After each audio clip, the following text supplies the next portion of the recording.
La Voz del Derecho presenta Panorama Económico. Los hechos, las cifras, las medidas oficiales, el sistema cambiario, monetario y crediticio. Dirige y conduce Luis Alberto Ávila.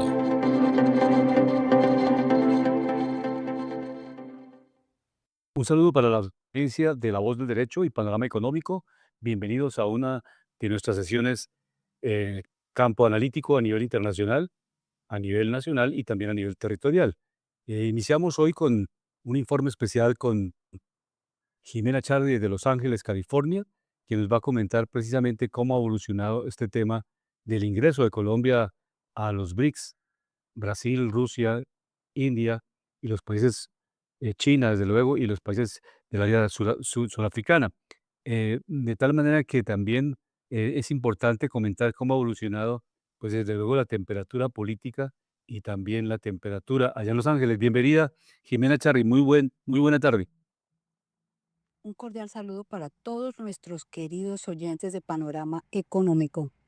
Bueno, les cuento que en Los Ángeles ya se siente el clima del verano, temperaturas muy altas, pero también tenemos en la noche mucho frío. Entonces estamos como con mucha incertidumbre con respecto a cómo será el verano para este 2025. Recordemos que el año pasado inició alrededor de mediados de mayo.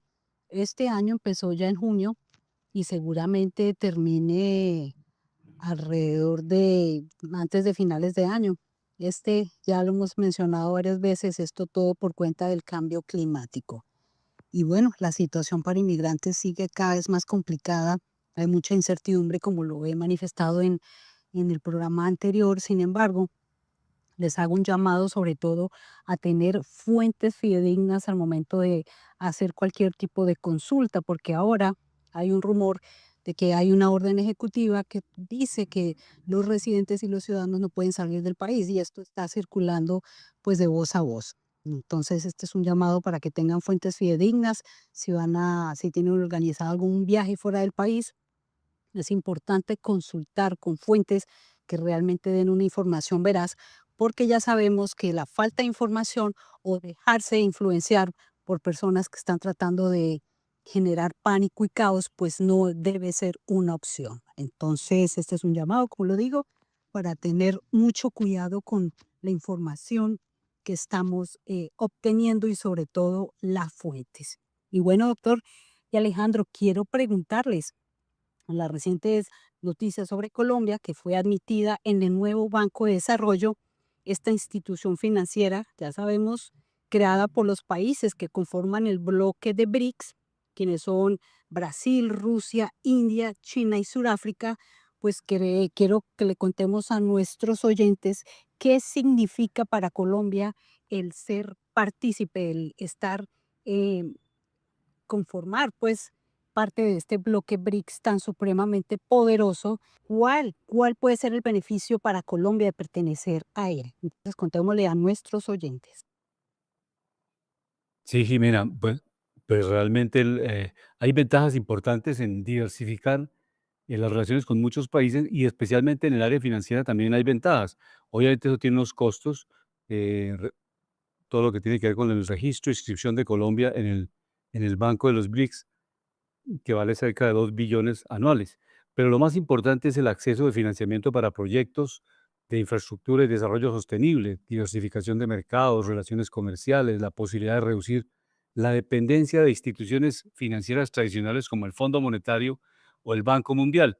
En esto hay un análisis de contexto muy interesante. Hay unos autores a nivel internacional en la Universidad Harvard, en la Universidad de California, en la Universidad Yale, han venido haciendo unos estudios sobre cómo reformar el sistema financiero internacional, o sea, cómo el sistema de cambios, el sistema de transferencias, cómo se puede reformar y cómo, pues obviamente, no tener una moneda única como el dólar no una moneda privilegiada como el dólar, que puede, pues obviamente, transarse en el mundo y también, desde luego, el país que emite esta moneda tener la autonomía para hacerlo cuando quiere, cuando las necesidades se lo permitan y no tiene restricciones, caso como Colombia, que tiene, por ejemplo, la limitación de la regla fiscal, el déficit fiscal. Para Estados Unidos también lo tiene, pero obviamente no tiene una restricción que le impone la banca internacional. Entonces, se ha venido planteando de esta manera. Igualmente, también tenemos con el ingreso a los BRICS, al Banco de Diversificación de Mercados. Desde luego vamos a diversificar al integrarnos otros mercados del sudeste asiático.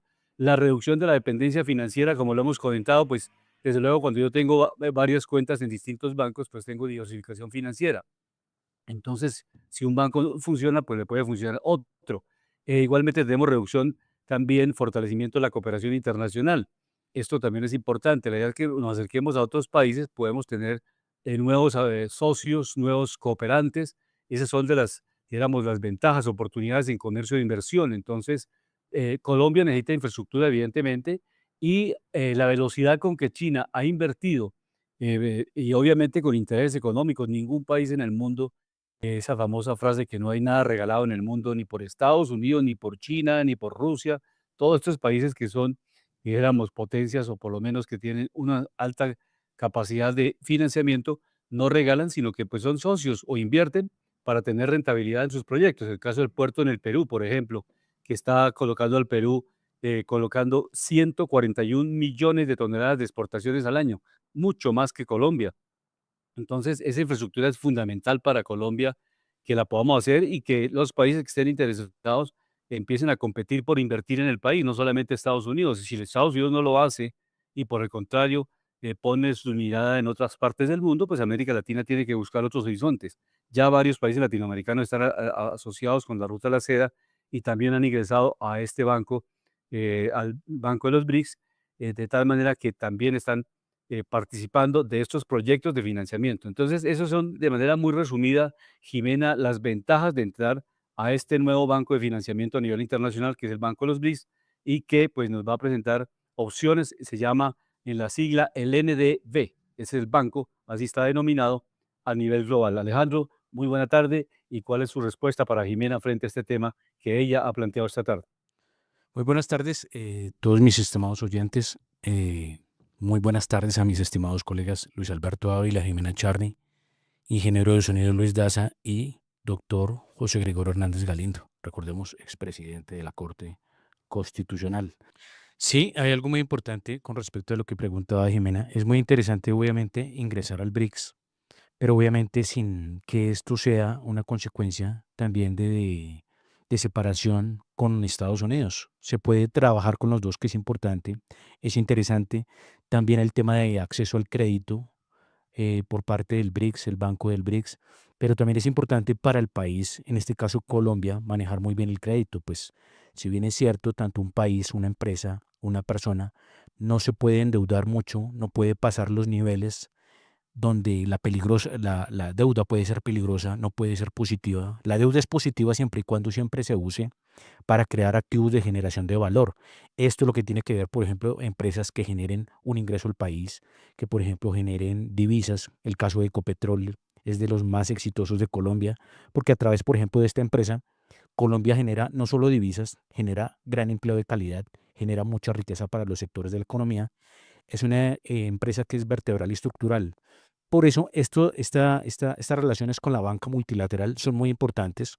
Falta mirar también el tema del crédito en el BRICS, cómo serían los intereses, los plazos y cómo sería el trato. Pero es interesante, como digo, sin que se vaya a Colombia para el lado de los BRICS, para que tenga un dominio geopolítico de estos países, sino que también sea complementario, que todos sean amigos, que se fortalezcan y que Colombia siga conservando esa unidad que tiene tan fuerte y ese socio tan fuerte que ha sido Estados Unidos durante las últimas décadas. Les estaba comentando que hoy vamos a charlar con uno de los funcionarios de la Secretaría de Hacienda de México, que es Edgar Amador. En el análisis que hacemos internacional, un tema bien interesante porque México tiene una relación muy directa con Estados Unidos, pues es uno de los socios comerciales más grandes y pues también tienen dificultades en los temas cambiarios, en los temas de política monetaria. Vamos a escuchar el análisis de Edgar Amador, que hace parte del equipo de la Secretaría de Hacienda, o sea, eso es el Ministerio de Hacienda de Colombia. Bienvenido a Panorama Económico, Edgar. Permaneció en monitoreo y consulta permanente y constante con el Banco de México, con la Comisión Nacional Bancaria y de Valores así como con la Asociación de Bancos de México, evaluando de manera permanente las condiciones del mercado. Tras el cierre de la jornada financiera del miércoles, se constató que las líneas de financiamiento para estas tres entidades tenían problemas. Con el fin de evitar esta situación y de manera preventiva, la Secretaría de Hacienda y Crédito Público, el Banco de México, el Instituto de Protección al Ahorro Bancario y la Comisión Nacional Bancaria de Valores decidieron llevar a cabo una intervención temporal en la administración de dichas instituciones con el fin de garantizar que no hubiera interrupciones en el sistema bancario y cuidar de manera preventiva también los ahorros de los clientes de esas instituciones. El sistema bancario mexicano no ha experimentado ninguna interrupción, opera de manera normal y se mantiene como uno de los más sólidos a nivel internacional, con índices de capitalización y liquidez superiores a los exigidos por las normas internacionales, lo que permite funcionamiento adecuado de nuestros mercados financieros. Al respecto, el tipo de cambio se ha mantenido muy estable, en un rango entre 18.85 y 18.95, mientras que las tasas de interés en el mercado local presentaron bajas generalizadas de entre 0.01 y 0.03%. Dos temas importantes que ha comentado Edgar desde México, básicamente Edgar Amador, que hace parte del equipo especialista de la Secretaría de Hacienda, del Ministerio de Hacienda de México. Estaba comentándonos tasa de interés a la baja, esta semana registraron tasa de interés a la baja, y dos, pues desde luego que las monedas de al cambio están 18.35, 18.55 pesos mexicanos por dólar, una diferencia muy grande con Colombia, pero la idea es que sí han tenido problemas en la parte de los cambios internacionales, y para eso entonces se unieron el Ministerio de Hacienda, la Secretaría de Hacienda, el Banco Central de México y también la Superintendencia Financiera, en el caso de Colombia, allá la Superintendencia del Control de los Bancos, para, dijéramos, tomar las medidas para proteger al sistema financiero mexicano de cualquier, dijéramos, oleada de inestabilidad. Y eso pues obviamente le da seguridad de inversión a México y seguridad en materia de su política monetaria y su política cambiaria. Eso es básicamente lo que nos quería comentar Edgar Amador desde México. Alejandro. Es importante que analicemos todo el tema global y hay una cosa, siempre un llamado que hago es el tema tributario. Hay que ser competitivos. Claro, la infraestructura es muy importante, pero hay también una pelea en este bloque de América porque pues obviamente China si se llega a apropiar de ese puerto en Sudamérica, que es en Perú, pues obviamente eso cambia mucho la geopolítica, cambia el comercio, pues obviamente también se abre el tema de ruta de la seda. Y es importante tener un complemento, obviamente, también con China, pero esto obviamente a Estados Unidos le puede afectar mucho, entonces están tratando de pelear con esto. Uno de los efectos que precisamente surgió este año fue la retoma de la posición de Estados Unidos por parte comercial en el puerto por parte de la administración Trump, en la cual también incursionó el fondo BlackRock, que es de los que va a administrar a través de sus sociedades este tipo de comercio, que es importante. Y recordemos que obviamente las ciudades costeras en el mundo, las más importantes, muchas de esas antiguas, quedaban precisamente en los mares. Recordemos que en Colombia, Barranquilla llegó a ser muy importante porque era la entrada de mercancías al interior del país a través del río Magdalena, era muy importante. Y también ciudades como Nueva York, que quedan en las costas, Los Ángeles, también ciudades en Europa como Ámsterdam y muchas otras en el mundo. Miramos, por ejemplo, el caso de Singapur, que es algo muy importante, que es una ciudad, un estado, prácticamente es un estado, país, ciudad que queda en el tránsito de mercancías entre China y los países de Oriente, de África y Europa. Entonces, esto es muy importante. Es muy importante también tener, por ejemplo, en el caso de muchos países latinoamericanos, no estar pensando en los trenes de pronto de los 80s, 90s, 2000, sino ya estar aplicando tecnologías de punta como los tren bala, ¿no? Hay una tecnología nueva que se viene, que ya se viene practicando, pero que aumenta la velocidad, que es maglev, y otras como los proyectos que estaba sacando Musk en Estados Unidos, que era el Hyperloop, para viajar a velocidades por encima de los 700, 800 kilómetros por hora. Recordemos que China tiene muy buena infraestructura con el tema de los trenes ha generado también mucha conexión y esto obviamente dinamiza mucho comercio a nivel global. Ya los acompañaremos en un momento con temas de indicadores económicos. Sí, la Unión Europea está planteando tener un plan B. Si no llegan a acuerdo con aranceles con Estados Unidos, pues la Unión Europea ya está pues también diversificando sus exportaciones, haciendo nuevas alianzas con China, con el sudeste asiático. Están también como todos los países. Si Estados Unidos se quiere aislar del mundo, la Unión Europea también está lista porque son pues obviamente un grupo de países que como grupo representan una fuerza importante. Eso sería lo que le podría hacer a América Latina como se ha analizado en muchas oportunidades en La Voz del Derecho. Si América Latina tuviéramos un bloque económico, tendríamos una capacidad de negociación en nuestro comercio exterior mucho más fuerte, tanto para importaciones como para exportaciones.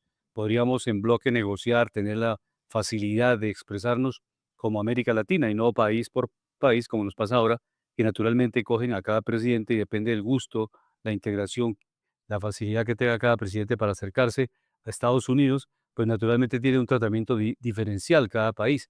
Eso no sucedería cuando estuviéramos con una América Latina integrada, una Unión Latinoamericana.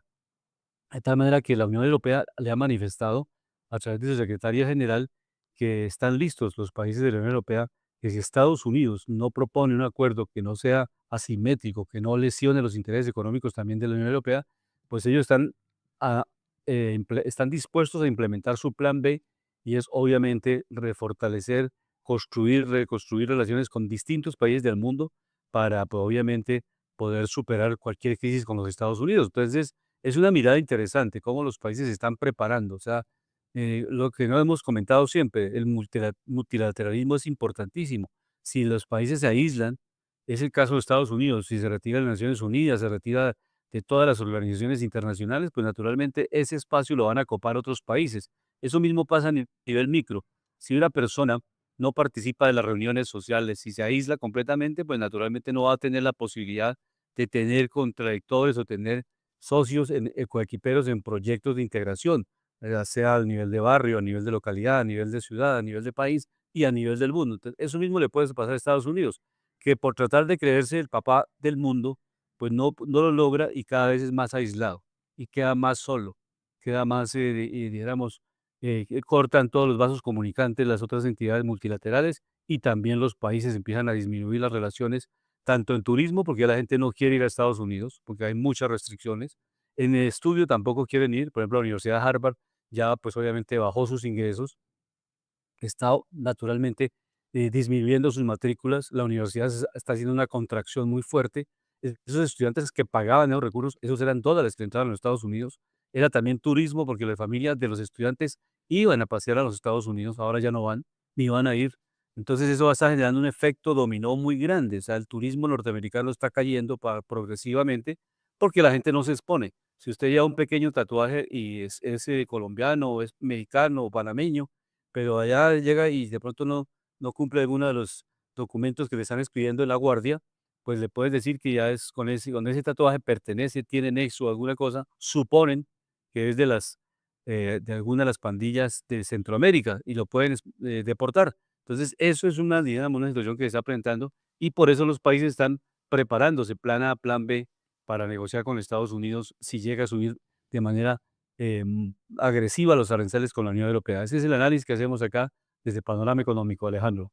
Sí, hay algo muy importante y me parece que eso de la Unión Latinoamericana debería existir y formarse porque Latinoamérica lo necesita. O sea, miremos por ejemplo el caso de la Unión Europea que estaba tan dividida, que vivían en guerras, porque no era solo la Segunda, la Primera Guerra Mundial, sino constantemente vivían en guerras y cada rato esos imperios, el austrohúngaro, el imperio ruso, el imperio británico, el imperio francés, el español, el portugués, el holandés, vivían cada rato en confrontaciones y vivían obviamente repartiéndose el mundo.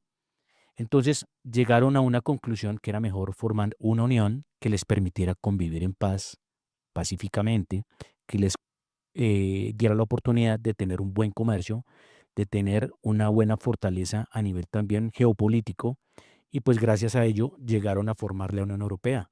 Y no solo, se han unido, no solo se han unido en el bloque con el tema de fronteras, sino que también se unieron con el tema de moneda. Recordemos que ellos tienen el euro y que les ha permitido pues solventar muchas situaciones fuertes y de crisis, pero los países del norte, recordemos que la Unión Europea estuvo casi a punto de dividirse después de la crisis del 2008, la crisis de los bonos de deuda pública en Europa, que fue durante los años 2010 a 2013, recuerdo tanto, cotizando en el mercado que muchos países casi llegan a la inviabilidad económica. Alemania y los países del norte, que eran más juiciosos económicamente, le dijeron a los del sur, que eran Portugal, España, Italia, Irlanda también estaba en ese grupo, Grecia y otros, que manejaran mejor sus finanzas públicas, que no excedieran tanto el gasto, que fueran más a la productividad, al ahorro y el buen uso estatal. Pero hay algo también de lo que vamos a hablar que es muy importante, la reunión que se hizo en la OTAN, los acuerdos a los que llegaron, fue un triunfo para Donald Trump, fue un triunfo para los Estados Unidos. Y no es que Estados Unidos se quiera salir de las organizaciones, lo que pasa es que Estados Unidos estaba viniendo, dejándose vulnerar por estas organizaciones.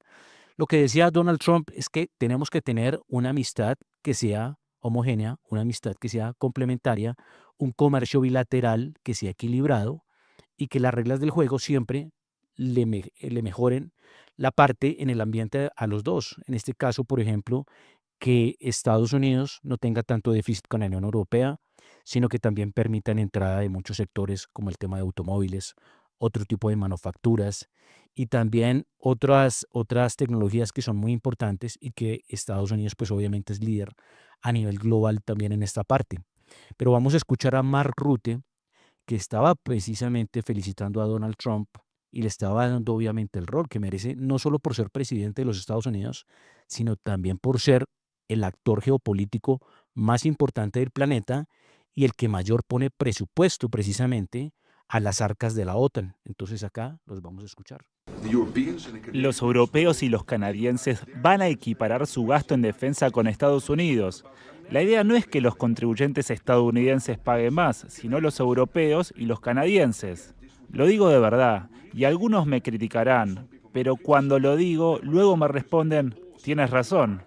Esto no habría pasado si no hubiera sido elegido en 2016 y reelegido el último año para volver a la Casa Blanca. Bueno, muchas gracias. Es un gran triunfo para todos. Vamos a ser equiparados en breve. Así debe ser. Y será un montón de dinero, un montón. Entonces, estas eran las palabras de felicitación a Mark Rutte, porque pues obviamente esta política de ampliar el presupuesto militar, pero no para gastar más en armas, sino precisamente es para que Europa también aporte más al presupuesto de seguridad, porque recordemos que Estados Unidos era el que mayor aportaba en la OTAN a la Unión Europea. Entonces, Estados Unidos decía, nosotros también tenemos que reequilibrar un presupuesto, también que tenemos que pensar en nuestra defensa, sobre todo por lo que ha sucedido en las guerras, que se está viendo que ya los misiles hipersónicos pueden romper cualquier bloque de seguridad. Esto es lo que tiene que ver, por ejemplo, con sistemas como el Domo de Hierro, que era un sistema antimisiles que precisamente protegía a toda una región, pero hoy en día ya se ha visto vulnerable. Por eso también les dice, no simplemente que Estados Unidos sea el que aporta más, sino que ustedes también aporten un porcentaje, llevaron buenos acuerdos. Con esto se concilian muchas partes, en las cuales España creo que fue de los únicos países que no tomó gran parte en esto y que obviamente pues esto le puede también generar unas consecuencias en el tema de que tengan problemas a nivel de defensa. Recordemos que España, por ejemplo, tiene problemas con algunos países o no problemas, sino algunos tipos de tensión con países de Medio Oriente o del norte de África, esto con lo que tiene que ver con Marruecos o Argelia, por esa posición que tiene España en esta región. Pero por eso es importante que los socios, lo que decía Luis Alberto, en eso estamos de acuerdo, que sean complementarios, que sean amigos, que se ayuden, que los dos se metan la mano al bolsillo más o menos en la misma proporción de acuerdo a lo que tiene cada uno y que generen un bloque no solo económico, de comercio, sino de unidad. Sí, esta semana se adelantaron conversaciones muy importantes en Londres entre delegaciones del gobierno norteamericano y delegaciones del gobierno chino. Y se ha avanzado bastante, o sea, se cree que pues ya hay un acuerdo que permita a estas dos potencias llegar a unos puntos de equilibrio y de coordinación comercial. Eso pues es positivo para el mundo, porque ya digo, eso no le conviene al mundo una guerra permanente, una incertidumbre permanente. O sea, la idea es que el comercio fluya. Si hay comercio, hay pues doble, obviamente, reactivación económica, incremento de producción.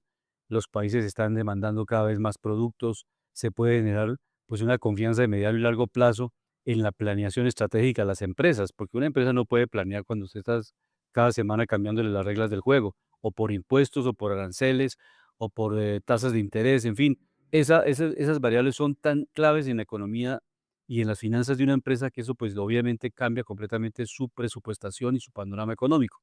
Por esa razón, saludamos y veo con muy buenos ojos estas reuniones que realizaron en Londres esta semana delegaciones de Estados Unidos y China y anunciaron que solamente falta que el documento, pues obviamente lo revisen los presidentes de los respectivos países, tanto Trump como el presidente chino, Xi Jinping, y le den su visto bueno para ya finalmente firmarlo. En este documento que no ha sido publicado realmente todavía los aranceles específicos, pero si se trata de llegar a un acuerdo es que sea mutuo y que permita a ambos países tener un arancel prudente, posible, real, y que no encarezca los productos tanto que importa Estados Unidos como que le exporta China, y en ambos países hay un beneficio en cuanto a inflación, porque se controlan los precios si no tenemos esta escalada semanal de nuevos aranceles. Esa es una medida bastante, una reunión que se registra con mucho entusiasmo en el mundo, porque es recobrar una tranquilidad.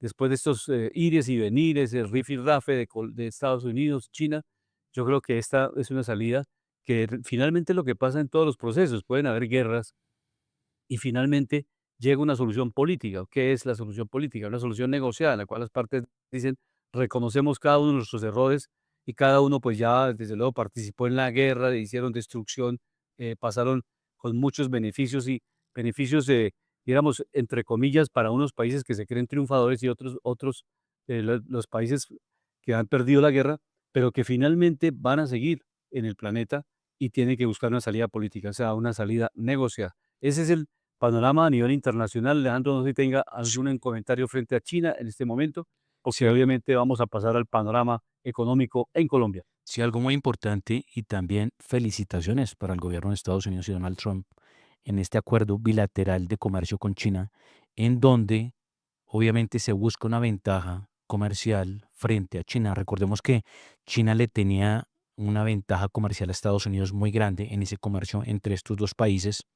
El déficit comercial de Estados Unidos se sigue incrementando, era muy fuerte. Entonces Donald Trump a través de esta política también les dijo, y los chinos, porque es que dentro del acuerdo, como lo dice Luis Alberto, hay cosas que no se publican, y China lo que está tratando de hacer, ¿qué es? Devaluar su moneda para poder mitigar un poco ese margen de subida de aranceles de Estados Unidos a China. Esto lo hace precisamente Estados Unidos y la administración Trump para tratar de reequilibrar ese comercio y que los productos de Estados Unidos también sean muy competitivos a nivel global, porque recordemos que los chinos pues son los campeones a nivel global de costos. O sea, competir con los chinos a nivel de costos es muy complejo porque ellos tienen pues una economía de escala muy grande, producen mucho y adicional a eso pues ayudan con otras herramientas como el de evaluar su moneda y hacer muchos préstamos hasta para compañías para que produzcan casi que a pérdida o planos durante un periodo de tiempo, pues eso para fortalecerse en el mercado y poder imponerse en algún tipo de sector de la economía. Entonces esto es positivo, es un triunfo para Trump porque en este acuerdo hay un arancel diferencial que favorece a los Estados Unidos y que China también tiene que empezar a sortear a través de este nuevo acuerdo bilateral. Entonces es muy importante la noticia y también porque el mundo, o que hablábamos precisamente con mi estimado colega, el mundo es bueno que sea complementario, que se ayude, que se dé la mano y Europa también es momento para que sea agradecida con Rusia, los políticos que sean sinceros y le cuenten a la gente que la industrialización alemana y mucha de la fuerza de industrialización que tiene Europa era gracias a que Rusia los alimentaba mucho con energía barata. Esto es lo que tiene que ver con petróleo, gas, minerales, fertilizantes y carbón y otro tipo de elementos que hacían la producción por tema de costos en Europa más barata. Entonces es importante lo que decía Trump en la OTAN. ¿Por qué se le sacó en el G7, corrijo, por qué se le sacó a Rusia del G8? Ustedes cometieron un grave error.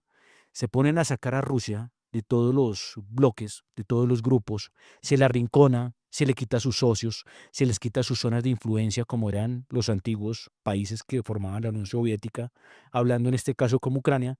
Entonces es importante estas reflexiones y que el mundo sea complementario y que también los ejes de poder manejen las diferencias no con guerra, sino con acuerdos y diplomacia. La economía de Estados Unidos cayó este trimestre el 0,5%. Es importante este dato, Alejandro, porque realmente sí hay un impacto en la economía norteamericana, una contracción económica. Y es precisamente con las medidas que estábamos comentando hace unos momentos. O sea, en la medida que sube el arancel, pues eso no lo asumen los empresarios. Los empresarios importan los bienes, las materias primas de Estados Unidos, pero automáticamente le suben el precio a los consumidores. Y eso pues ha generado realmente un deflactor del Producto Interno Bruto en los Estados Unidos, y la variación de los precios utilizado para ello, pues obviamente ha afectado un crecimiento del 3,8%. Ese es el cálculo que hacen los economistas y los expertos en los Estados Unidos de lo que ha afectado los aranceles a la economía. Y en este trimestre esta caída del 0,5%, pues es éramos semáforo en rojo para la economía norteamericana, porque el Producto Interno Bruto bajó a una tasa anualizada revisada pues por el Departamento de Estadística de los Estados Unidos, que nos entrega este valor 0,5 en el primer trimestre de este año, lo cual significa que obviamente el análisis económico de la Oficina de Estadística de los Estados Unidos refleja un fuerte descenso en los gastos de los consumidores. Recordemos que allí, por eso Estados Unidos emite dinero, porque allí les conviene mucho que los consumidores tengan capacidad de compra. Ellos, la inflación poco la tienen en cuenta. Lo que tiene más en cuenta la Reserva Federal es que siempre el consumo del detal, eso llaman al retail, se presente unos factores positivos. Y para esto, para los norteamericanos, 0,5% en la caída del Producto Interno Bruto, pues naturalmente les da un punto de preocupación de cómo la economía en este trimestre está en cifras negativas. Sí, precisamente en esos momentos, pues yo pienso que el tema ya toca mirarlo es desde la corrección hasta el año, porque toca dar tiempo, porque eso es como cuando Javier Milei empezó en Argentina a hacer las correcciones, obviamente hubo una corrección económica, ¿sí? Dentro de los primeros meses, porque lo que se trata de restablecer acá es la productividad en el tema de balanza comercial. Eso obviamente puede afectar un poco, pero hay algo positivo que pasó acá también, que muchas empresas que se asociaban al gobierno y que están felices con el gobierno por las acciones, Walmart le dijo a los chinos: ustedes, si nos suben mucho los productos, no le vamos a comprar, y tratamos de buscar producción para que venga a Estados Unidos en el tema de importaciones, productos terminados en otros países de Asia o de Medio Oriente o en países de Europa. Entonces también es importante por eso celebrar este nuevo acuerdo, y falta que miremos, demos la oportunidad a que se den los buenos resultados, porque todas estas políticas que se han hecho junto con lo que se quiere de bajar los impuestos, seguirlos bajando, pues esto es un atractivo muy importante para que los sectores de la economía de los Estados Unidos sean muy atractivos. Los inversionistas busquen más Estados Unidos, los productores busquen producir más en Estados Unidos, porque solo así es que se termina precisamente con ese grave déficit comercial que fue heredado de los gobiernos anteriores, y que precisamente Trump está tratando de seguir las políticas del primer gobierno que hizo, que es volver a Estados Unidos más competitivo a nivel de costos, de cifras, de atraer inversión, producción, porque se vuelva atractivo invertir y producir en los Estados Unidos. Sí, esa es la idea, que ojalá este 0,5, la caída de la economía norteamericana, lo logre recuperar en el próximo trimestre. Las cifras las vamos entregando acá de acuerdo a lo que nos entrega la Oficina de Estadística Económica de los Estados Unidos, pero esa cifra lamentablemente da una caída del Producto Interno Bruto en este trimestre. Esperamos que en el otro trimestre, aquí en Panorama Económico, en La Voz de Derecho, podamos, con esa misma cifra que entrega la Oficina de Estadística de Estudios Económicos en Estados Unidos, podamos dar una cifra mejor a este gran país, y se recupere la economía. Porque por su parte la OTAN va a incrementar el presupuesto en defensa en el 5%, que es un incremento pues, interesante, pero de todas maneras también genera una preocupación a nivel global, porque vamos a empezar nuevamente una carrera armamentística en la Unión Europea, algo que Alemania frenó después de la Segunda Guerra Mundial por imposición, precisamente el tratado que se hizo después de la Segunda Guerra Mundial, porque realmente ingenio científicos tiene Alemania. O sea, Alemania a cualquier momento despierta y en 2, 5 años hace un plan quinquenal, y puede ser un país que nuevamente le genera al mundo una preocupación. Entonces, y en general la Unión Europea, Francia también tiene, pues desde luego, toda la investigación científica en materia nuclear, desarrollos importantes en la parte de, de defensa en Francia, Alemania, de tal manera que este incremento del presupuesto no es, por un lado, pues es lo que la Unión Europea ha venido planteando la necesidad de fortalecerse para la defensa. Ellos no han planteado que sea para el ataque, pero sí para prevenir cualquier ataque de Rusia y de otros países. Eh, Pasando a panorama económico nacional, Perdón, solo para registrar esta semana el Congreso Nacional de la Asociación Nacional de Empresas de Servicios Públicos, de Andesco. Su presidente es Camilo Sánchez, un economista de la Javeriana, que en el pasado fuera senador de la República. Y vamos a escuchar en las palabras de inauguración esta semana de este Congreso, porque es estratégico. Allí se encuentran todas las empresas de servicios públicos, de agua, de luz, de energía, de gas, de tal manera que es un encuentro empresarial muy importante, muy estratégico para Colombia. Escuchemos a Camilo Sánchez, presidente de esta asociación y también presidente del comité intergremial que representa a todos los gremios en el país. Podemos construir para llegar a puntos de encuentro, pero lo único que no nos puede faltar es el respeto. Y por eso nosotros seguiremos pidiéndole al gobierno que desde la diferencia podamos respetar a cada uno de los sectores para que de esa manera podamos construir en beneficio de todos. Tenemos un país dividido, un país que está polarizado y que si no somos capaces de hacer las cosas bien, vamos a sufrir las consecuencias de tener muchos muertos y muchos heridos en el territorio colombiano.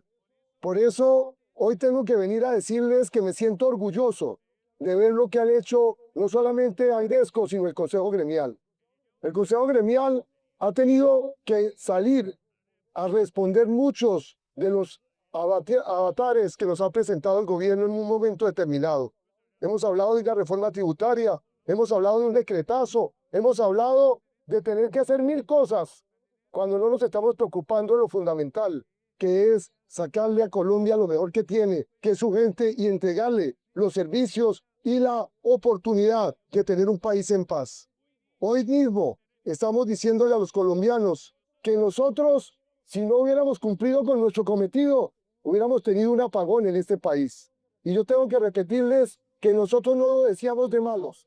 Aquí tenemos un comité intergremial, 6 gremios de energía y gas, que todos los días nos reunimos para buscar soluciones técnicas y entregárselas al gobierno y al Ministerio de Minas y Energía. Pero parecía que éramos los enemigos a vencer, porque lo que entregábamos creían que era simplemente para decir que algo era malo y que iba a salir mal.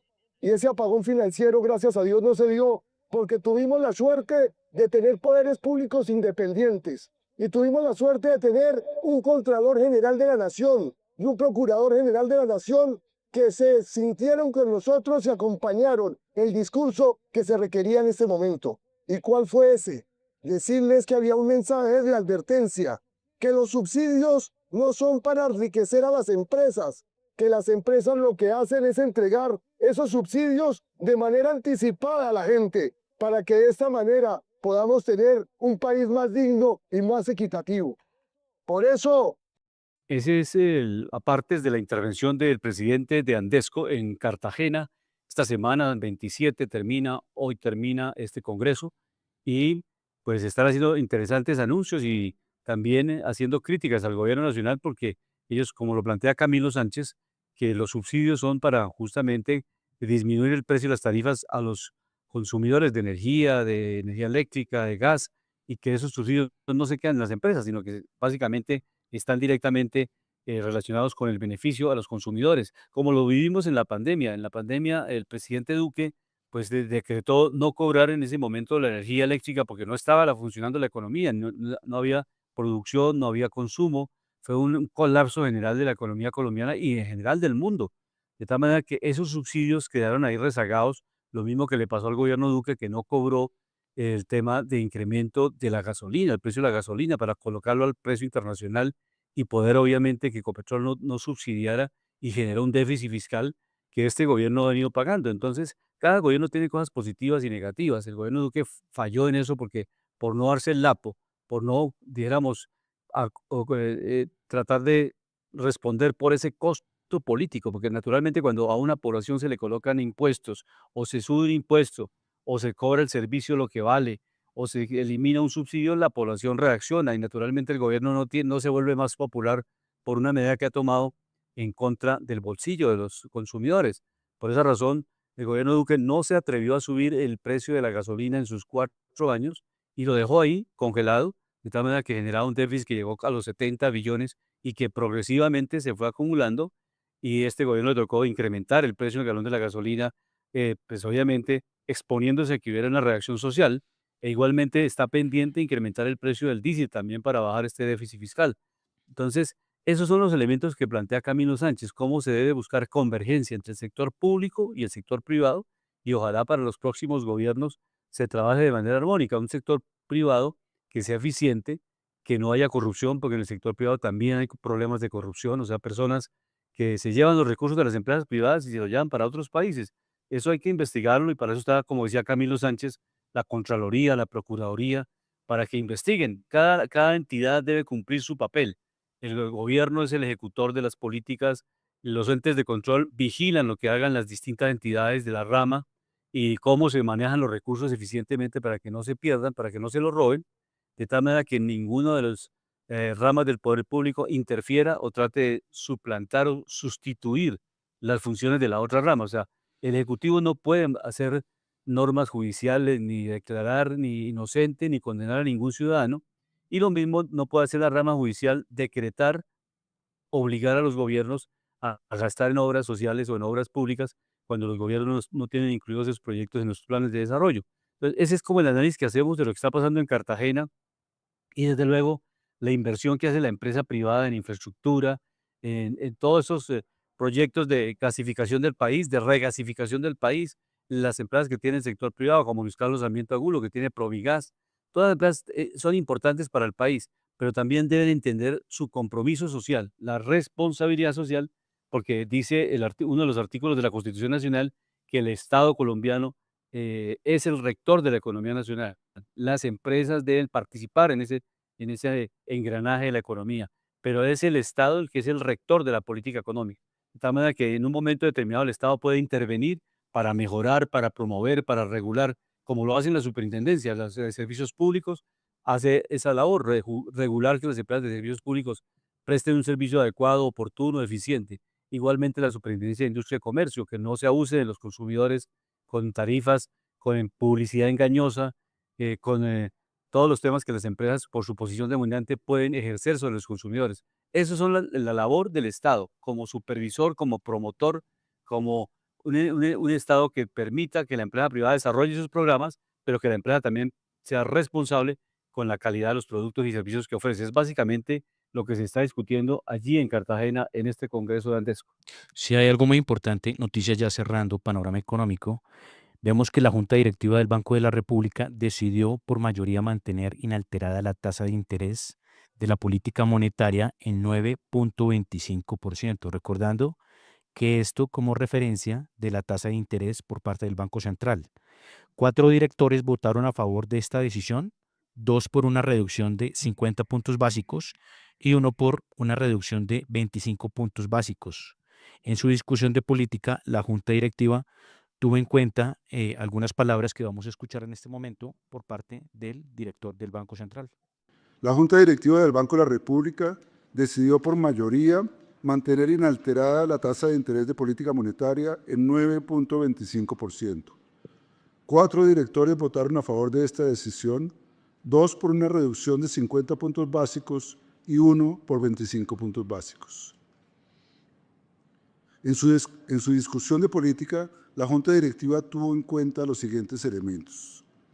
Entre abril y mayo, la inflación anual mostró un descenso marginal al pasar de 5.2% a 5.1%. La inflación básica sin alimentos ni regulados se redujo de 4.9 a 4.8%. La rigidez en canastas importantes, como las de alimentos y servicios, y cierto repunte en la de bienes, explican las medidas de expectativas de inflación procedentes de las encuestas se mantuvieron en niveles superiores a la meta y reflejan la percepción de que la convergencia de la inflación a la meta del 3% sería más lenta que lo anteriormente previsto. El aumento del déficit fiscal previsto para 2025 y los años venideros constituye un reto para la sostenibilidad de las finanzas públicas y reduce el margen de maniobra para el relajamiento de la política monetaria. El ritmo de crecimiento de la economía ha venido aumentando. La economía se expandió 2.7% en el primer trimestre, superando el pronóstico del equipo técnico, que era 2.5%, y el crecimiento registrado en el último trimestre de 2024, que fue 2.6%. Los indicadores de actividad económica para el segundo trimestre sugieren que este dinamismo habría continuado. El pronóstico de crecimiento para 2025 del equipo técnico es 2.7%. Las condiciones financieras globales se mantienen restrictivas en un entorno de elevadas tensiones geopolíticas mundiales. La incertidumbre sobre la política de aumento de los aranceles en los Estados Unidos se ha moderado, pero se mantiene en niveles altos. La decisión adoptada por la Junta Directiva mantiene una postura cautelosa de la política monetaria que reconoce los nuevos riesgos identificados sobre la convergencia de la inflación a la meta, al tiempo que continúa apoyando la recuperación de la actividad económica. Sí, entonces acá les dejamos estas últimas palabras, que fue la reunión que tuvo la Junta del Banco Central y la política de por qué dejaron la tasa en el 9.25%. Recordemos que la meta del Banco Central de la República es el 3%, la inflación que está rondando en este momento es 5.05%, y recordando de nuevo que la tasa de interés queda en el 9.25%. Les comentaba que si van a salir de vacaciones, no olviden recomendaciones básicas de seguridad para proteger su información, sobre todo su información financiera. Verifique que los sitios web de las reservas de viajes sean sitios oficiales, que no sean sitios suplantados y usted termine comprando tiquetes falsos o que no corresponden a la realidad y sufra una estafa por compra de tiquetes que no los venden las empresas directamente. Hay que mantener actualizados los dispositivos. También tiene que tenerse en cuenta que hay que estar evitando conectarse a redes de Wi-Fi públicas y obviamente tramitar por allí información privada que después estas redes públicas la puedan manejar. Igualmente hay que desactivar la conexión automática a redes de Wi-Fi, que son recomendaciones importantes para que todas las personas que van a viajar las tengan en cuenta, porque en cualquier momento le pueden hacer una suplantación y le pueden hacer una estafa bastante considerable. Llegamos al final de Panorama Económico con la dirección del doctor José Gregorio Hernández Galindo. Les acompañamos hoy Jimena Charri desde los Estados Unidos, de Los Ángeles, California, Alejandro Velandia, Alberto Ávila, en el control máster del ingeniero de sonido Luis Daza. Nos vemos, nos escuchamos la próxima semana. La Voz del Derecho presentó Panorama Económico. Los hechos, las cifras, las medidas oficiales, el sistema cambiario, monetario y crediticio, la agricultura, la industria, en La Voz del Derecho.